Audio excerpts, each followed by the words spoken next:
So we're speaking to Virginia Wilcox, who is the chief winemaker at Vasse Felix Winery in Margaret River.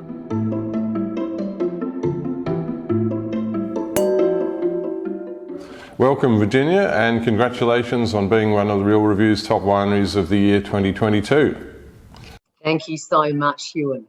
We know that, of course, that Vasse Felix was founded in 1967 and has some of the oldest vines, continuing vines in Margaret River region.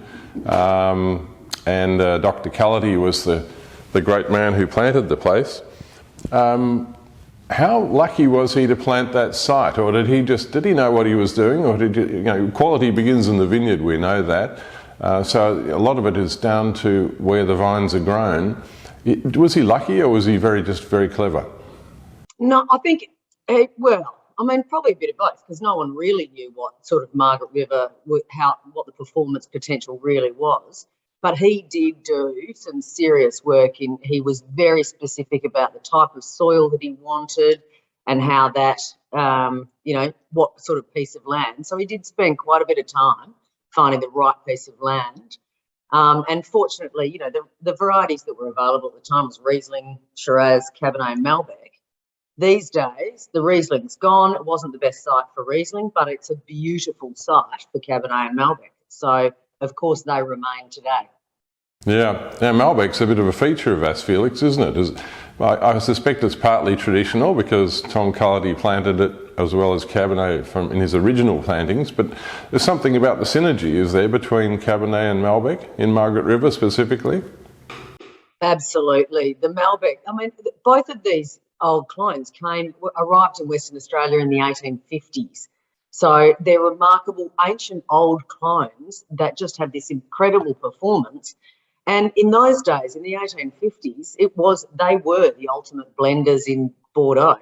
And somehow through Margaret River, we started blending Cabernet and Malbec. Then it was kind of, should we be doing Merlot, Cabernet Franc, things like that. And we went, no. 40 years later, we went, it's Cabernet and Malbec that is perfect here. And it's a very estate and distinct style, I think, for us. Yeah.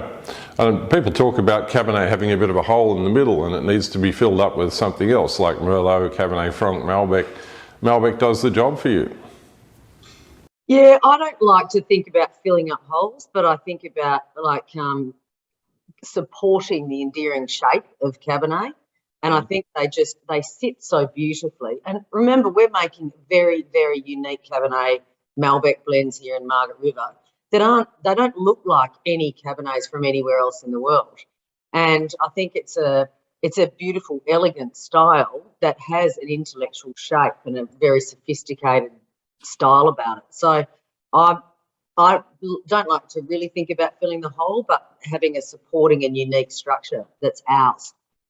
Yeah, of course, in Bordeaux, most of the wines they're blends, they're not straight Cabernets. Do you have global benchmarks, or do you think about what Australia can do, and do you use Australian benchmarks and Australian approaches rather than global, or to what extent are you influenced by international wine? Australia's such a diverse place. That is just, in a West Australian context, the rest of Australia is a global context anyway, because it's so far away, it's so different from where we are. So for me, it's like, sure, you get inspired by great wines of the world and, the things that really turn you on with fabulous wines.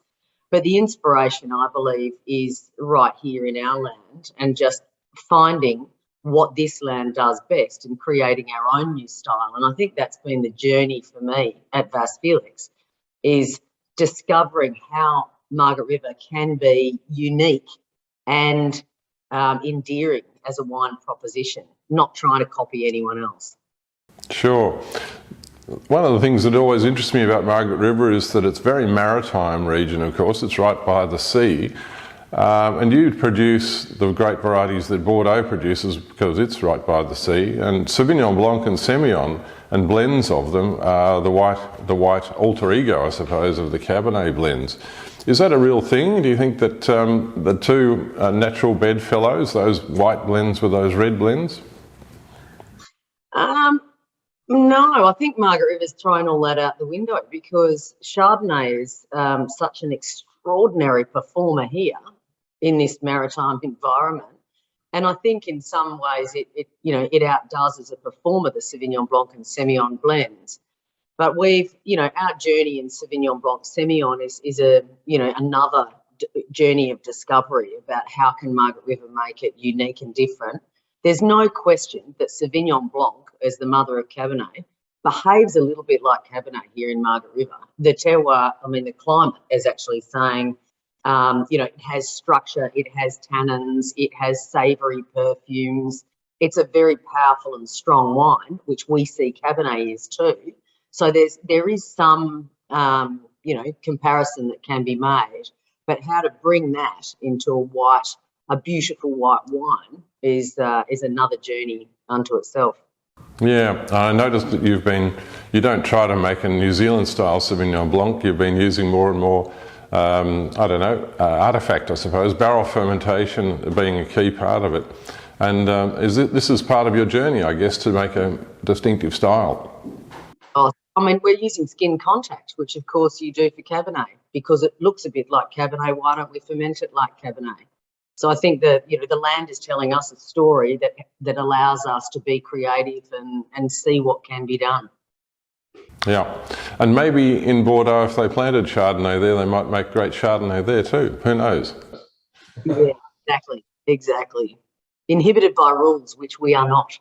Yeah. So, talking about New Zealand Sauvignon Blanc, as we were in passing, is Margaret River influenced by fashion, or basically, do you think that you're now in a position, you're so well known and so established that you can set the fashion to some extent?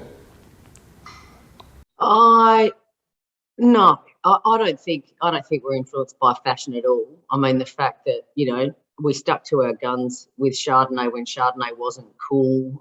We stuck to our guns with Cabernet when Cabernet wasn't cool. They always come around again. You must do what you do best. But I reckon, personally as a winemaker,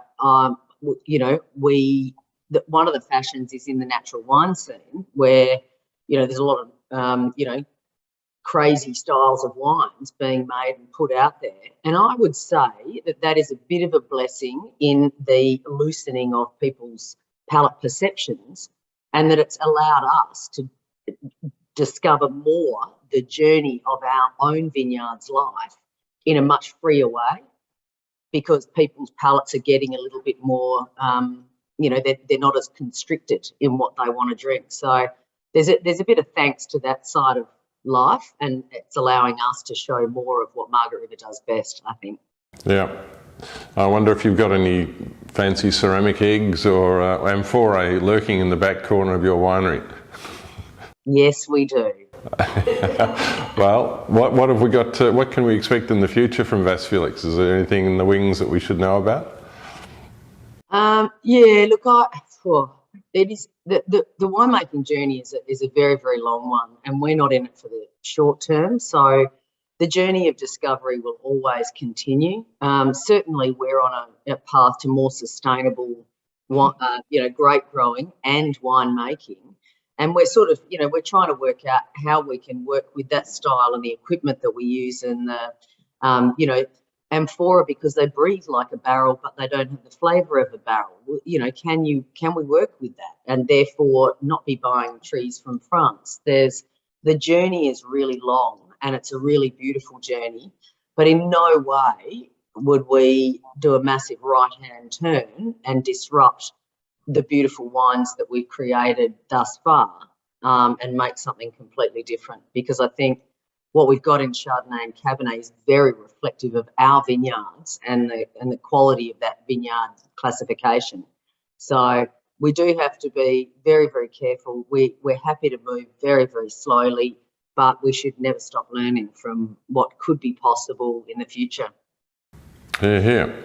Well, thanks very much for talking to us, Virginia Wilcox, Vasse Felix winemaker. Great to have you talking to us here at The Real Review. Thanks, Huon. Great to have a chat.